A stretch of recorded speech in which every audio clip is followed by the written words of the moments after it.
1, 2, 3.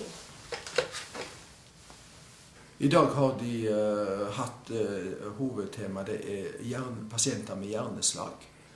Og vi vet at noe av behandlingene for dem jo dette med sykepleie. Og det som de har øvd på, det etter hvordan forflytter du en pasient med hjerneslag. De har jo, med et hjerneslag så kan de jo ha både høyresidig lammelse, de kan ha venstresidig lammelse. Og da må en jo ta hensyn til dette når en skal både legge pasienten i riktig leie, og når du skal forflytte pasienten. Altså disse studentene som jeg har nå, det førsteårsstudenter. Der det sånn at nå ene halvparten av kullet det gått ut i praksis. Disse her skal ut i praksis nå i mars. Og da skal de ut som sagt, i sykehjem.